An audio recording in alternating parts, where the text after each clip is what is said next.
Welcome back. This is Perspective, and today we deal in matters of politics and more so the Kibra constituency, where 24 candidates have already been cleared to vie for the seat that was left after Ken Okoth, who was the MP, succumbed to cancer. And to help us delve into that matter is our resident analyst, Mr. Job Ndege. Karibu sana bwana Job. Asante sana Ben. Quickly, 24 candidates have already been cleared. Why the sudden interest, I should say? No, many things. I think the first is that many parties want to try their strength. For politicians, knowing how popular you are, or what your capacity in terms of electoral victory is important. So many of these big parties, especially Jubilee, ODM, Ford Kenya, ANC, Wipers, actually skipped that. And the others want to be big parties. Must, of course, have failed candidates. And then there are other people within Kibra themselves who took inspiration from the late Ken Okoth. Ken Okoth was amongst the first few people who were born and bred in some of these Nairobi constituencies to actually vie and win. Typically, the Nairobi constituencies actually are political constituencies, and there are people come to them from other areas, especially the ones which are in the other sides of the city. So there are a lot of people who get inspired, and you can see a motley of those 24 candidates are actually people who either were born in Kibra or live in Kibra. So that's why that number is quite big. Yes. Now that you've mentioned, there is Imran, who is running on an ODM ticket. Yes. Can he benefit from what I could call politics that have involved family members? For example, we had the case of Mutula Kilonzo, we had the case of people like Oburu Odinga back in the days, we had people like Moses Kajwang. Can he benefit from that? Not really, not on that perspective, because if he was to benefit from that way, he will have actually been given a ticket directly by ODM or any other party. The guy had to actually fight it out with about 9 or 11 others for the ODM nomination. But he can as well still benefit from the fact that the late Ken Okoth was his brother. And secondly, he was actually involved with Ken Okoth's political activities, being the CDF, the NG-CDF chairman of Kibra. So in that perspective, yes, he'll benefit from closeness to the late MP. But being heir or inheritor of a seat, no, the guy fought it out. Let's go to the handshake. In some elections, the Jubilee party decided not to affront their candidates in respect to the handshake. But what we are seeing here is that the Jubilee and ODM are going head to head. Yes, I think it was not supposed to be so. It's just unfortunate that Jubilee, the way it is at the moment, has two factions. The faction which supports President Kenyatta, and that which supports President Kenyatta and Deputy President Ruto. I think that's how I can put it. So the faction which supports the DP was spoiling for a fight with Raila, who's the ODM leader. The other faction seemed like they were really cool off because it's a fact that Kibra was an ODM seat, and it has been there has been an unwritten rule between Jubilee and ODM, more so between President Kenyatta and Prime Minister Raila, that in cases where the seat has been with either of the party, the others actually keep off. But it so happens that the DP faction of Jubilee actually pulled the first one on the president and ensured that there is a candidate for Jubilee. So the DP will be testing his strength in Nairobi politics. Remember, Nairobi is also the hotbed of the politics of the nation. All changes that people have had in this country, be it from independence to multi-party to now what we have now, centers in Nairobi. So if one wants to lead the republic, typically one must be able to get at least half the Nairobi vote. So I think the DP wants to see if he can have a foothold in Nairobi towards 2022. And if he does, then that will give him quite some advantage compared to Raila. Raila has always been having a foothold in Nairobi ever since he was the opposition. He went to government in 2002. back in the opposition sharing coalition with Kibaki in 2007, he always gets either half or slightly above half of the Nairobi votes. So I think the DP wants to check. Now that you've mentioned the leader of ODM, Raila Odinga, he enjoys massive support in Kibra and its environs. But we've kind of seen a change of tactic where he's going door to door. They even had to cancel one rally in Kibra, and we know how these rallies are. And he's opted to go door-to-door campaigns. Why is this? Two reasons. One is that the charge rallies actually bring a lot of rhetoric, and based on the calm political atmosphere between that the country created by the president and the prime minister, no one wants to see that. So this is a case where if things were equal, it would have been friendly fire. It would have been that let's just go. Campaign and let whoever Kibra residents wants to vote in. So I think that's what happens. The second reason is that people nowadays don't attend rallies. You almost have to actually pay them to attend rallies. So to get them, you have to go to them. And going to them means, like in Kibra is a very small area in terms of size. In Kibra, you have to really go to where they are, either in their houses, in their churches, or where they are doing their hustling. So you have to move to them rather than organizing a rally, because they won't come. You'll have to spend so much money, actually paying them to come for a rally. We can look at the political loyalty, if I may so call it. We've seen a minor commander, a Jubilee legislator, supporting an ODM candidate. Can we use this as a yardstick to measure perhaps the loyalty in parties? Like I told you, Jubilee has two factions, the president's faction, the DB's faction. Minor commander is almost leading in terms of foot soldiers, the president's faction. And it's a very big plus for Imran, by the way, for him to have decided to actually go and openly support Imran. And today I saw that he collected some community leaders, and they actually went and strategized for Imran.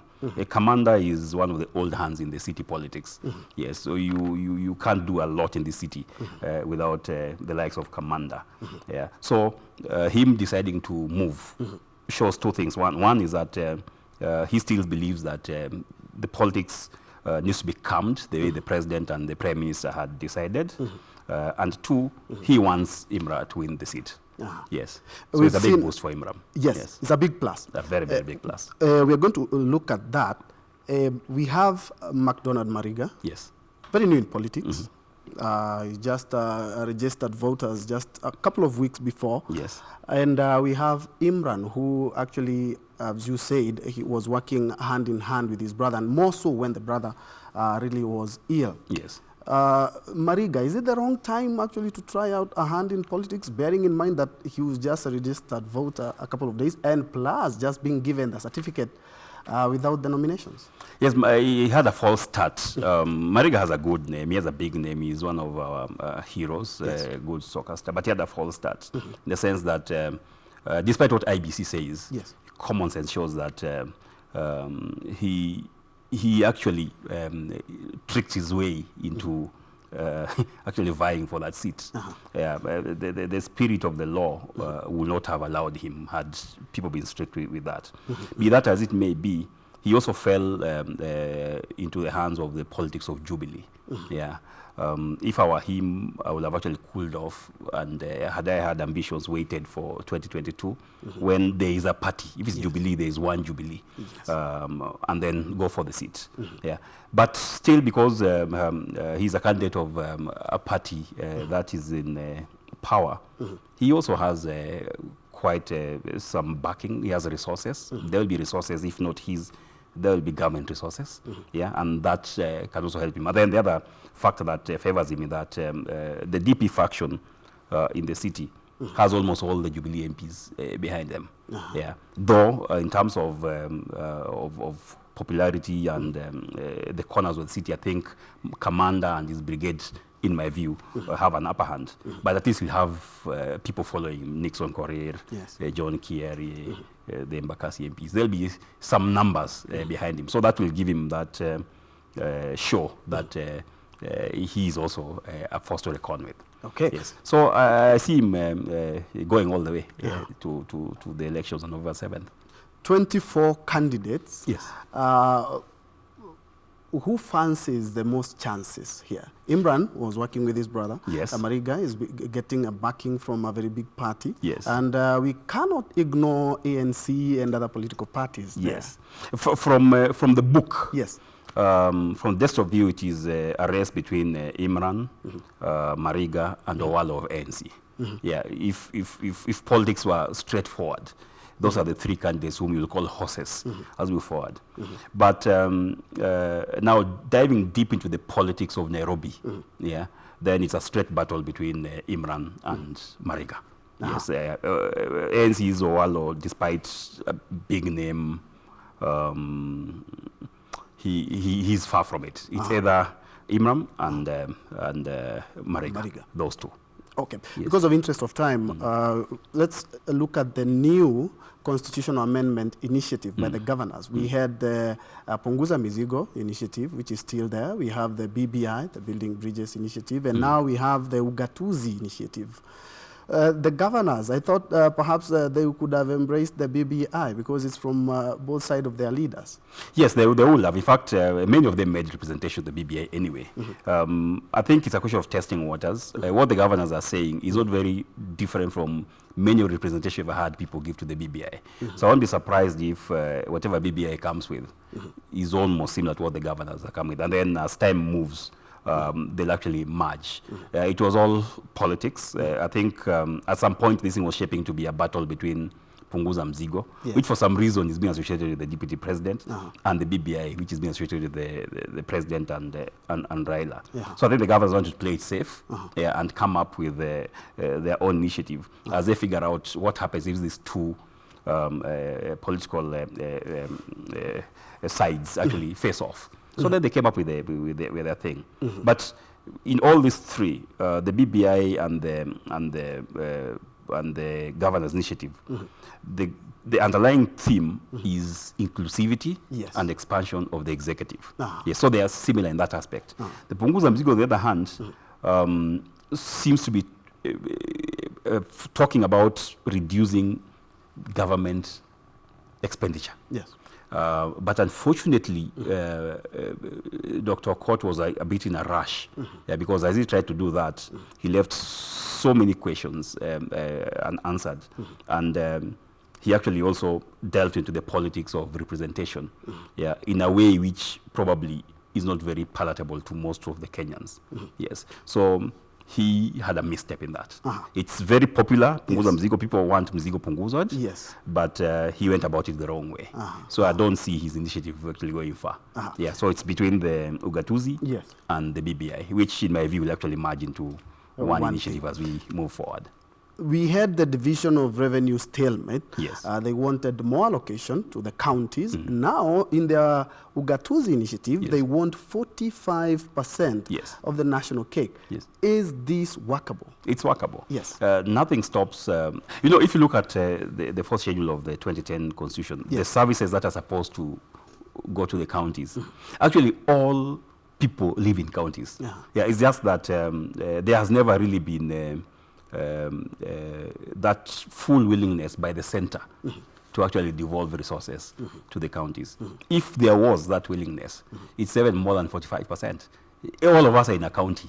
So what is this central government? Which person stays as central government? I don't see any. So if devolution is supposed to work, it even needs to be more than 45. We need to actually systematically, and if we get it going, I know it's not gone well. There's corruption in the counties and all sorts of things. But when we get it well, I foresee a situation in the future where actually this thing will be 60%. And then the central government just remains with the defense forces and foreign relations. The rest are county matters: health, agriculture, mining, you name it. That happens in the county. It doesn't happen anywhere else. Yes. Something else that caught my eye in the governor's initiative is the MPs to be the cabinet secretaries or ministers, to say. Yes. I thought we were clear on that. We don't want politicians to run government. Let them go and work with their constituents. Yeah, Wananchi didn't want that, but Yes. politicians always have a way of warming their way into power. So they want just more for themselves. So you get elected as an MP, all of a sudden you are a deputy minister or a minister. They like that. They like that glamour. Yeah. Though there has been a genuine complaint on the non-political correctness of the cabinet secretaries we're having now. Most of these guys don't know that a CS job is work to the public. Yes. Yeah, so they shut themselves behind those big offices and disappear. Yeah, that's something politicians know how not to do. Politicians always be out there trying to say we are bringing development even when there's none. Yeah, these other guys are just busy working as corporate people. So I think that's something which needed to be actually be corrected. And the correction was not to make politicians become cabinet secretaries, but to actually just coach these guys and make sure that the people that any president chooses into his cabinet or her cabinet are people who know that they're going to deliver. And then you tell them to go to the machinani, like the president the other day told these guys, go to the machinani, let people see you. Yeah, not sit in the offices and start writing papers all the time. Yeah, leave that to the PS. As we wind up, yes, I know there are 3 initiatives, perhaps will be another 4 or 5, but when is the nearest referendum that is possible in Kenya? Now, according to the timelines that people talk about, like the BBI, if the BBI, if it was to get into a referendum, people are talking of May to August next year. If we choose it starts now, probably be around the same time, probably 2 months or so later. If they have to collect 1 million signatures, IBC takes another 90 days to look at them. Yeah, so we're talking about from May to August next year for a possible referendum. Yes. Okay, indeed. Thank you so much, Ndege. It's thank you, always a pleasure having you around, and thank you for indeed making time. We have been on Perspective, where we are talking about matters Kibra constituency by-election, which is slated for November, plus the new initiative by the governors of constitutional amendment, which they are calling Ugatuzi. Now there are 3. Indeed, thank you so much for watching. More news coming up next.